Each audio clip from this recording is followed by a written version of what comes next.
ఇప్పుడు ఇజ్రాయెల్ దగ్గర iron dome ఉంది కదండి. సో చాలా అత్యాధునిక టెక్నాలజీ ఇజ్రాయెల్ వాడుతూ ఉంటుంది.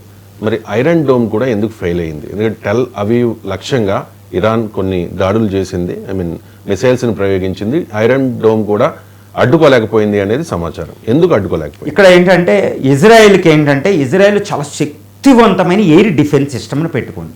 అందులో ముఖ్యమైనది ఏంటంటే ఐరన్ డోమ్.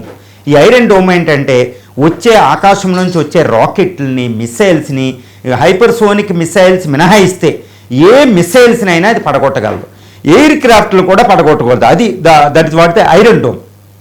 దీంతో పాటు బరాక్ 8 అనే ఒక మిసైల్ సిస్టమ్ ఒకటి ఉందన్నమాట. అది మనం ఇండియా కూడా ఇంపోర్ట్ చేసుకుందండి. ఈ రెండు ఇజ్రాయెల్ గగనతలాన్ని శత్రు దుర్భేద్యంగా కాపాడుతూ ఉంటుంది. కానీ గత రాత్రి ఇరాన్ చేసిన వందలాది డ్రోన్లు, వందలాది missiles, cruise missiles, ballistic missiles, Fateh, Shahid 121, Shahid 131, Shahid 141 లాంటి బాలిస్టిక్ మిసైల్స్ని, తన క్రూయిజ్ మిసైల్స్ని, అదేవిధంగా అత్యాధునికమైన డ్రోన్లు ఇరాన్ దగ్గర సొంతం అండి.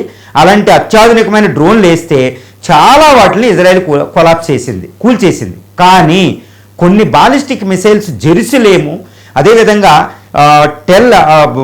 ఇరానియన్ క్యాపిటల్ టెల్ అవీవ్ని ఢీకొన్నాయని తెలుస్తుంది. ఆకాశంలో మనకు ఆ విజువల్స్ కూడా మనకు కనిపిస్తూ ఉంటాయి. ఆకాశాన్ని మెరుపులు మెరిపించేలాగా ఉంది జెరూసలేం.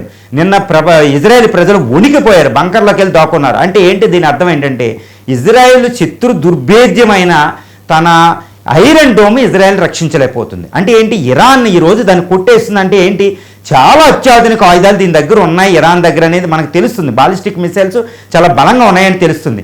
అంటే ఇరాన్ డోము మొత్తం శత్రు దుర్భేద్యం కాదు, కొంతవరకే రక్షిస్తుందని మనకి ఇక్కడ తెలుస్తుంది. అంటే ఇరానియన్ ఐరన్ డోమ్ ఈరోజు ఇజ్రాయెల్ రక్షించలేకపోతుంది. ఇది ఇజ్రాయెల్ ఐరన్ డోమ్. అదేవిధంగా ఇజ్రాయెల్ ఐరన్ డోమ్ మీద పెట్టుకున్న హోప్స్ కూడా పోయినాయి. ఎందుకంటే టెల్ అవీవ్ రాజధాని నగరంలో పెట్టిన ఐరన్ డోమ్ అంటే బరాక్ 8 మిసైల్ సిస్టమ్ అంటే చాలా శక్తివంతం.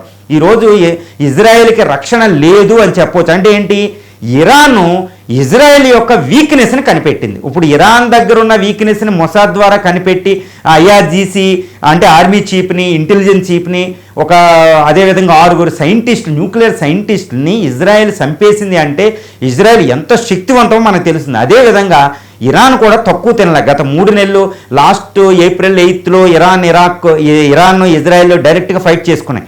అప్పటి నుంచి ఇజ్రాయెల్ మొసాద్ ద్వారా ఇందులోకి ఎంటర్ అవుతే ఇరానియన్ సెక్యూరిటీ అంటే ఇంటెలిజెన్స్ ఫోర్సెస్ కూడా ఇజ్రాయెల్లోకి ఎంటర్ అయ్యి ఆ బరాక్ 8ని ఐరన్ డోమ్ని ఎలా ఢీకొనాలో తెలుసుకుని దాన్ని పెనిట్రేట్ చేసింది. అంటే దాన్ని ఛేదించింది. అంటే ఇప్పుడు ఐరన్ డోమ్ ఛేదించబడింది అనమాట. అంటే ఏంటి, ఇరాన్ నుంచి ఇజ్రాయెల్కి ప్రమాదం ఉంది కాబట్టి ఇజ్రాయెల్ ఎమర్జెన్సీ విధించి స్కూల్స్కి హాలిడేస్ ఇచ్చి ఇజ్రాయెల్ ప్రజల్ని హెచ్చరించడం జరిగింది. పెద్ద పెద్ద బంకర్లు కూడా ఓపెన్ చేసి ఎక్కడికక్కడ రెడీ పెట్టుకున్నారనే విషయం కూడా మనకి ఇక్కడ అవగతం అవుతుందండి.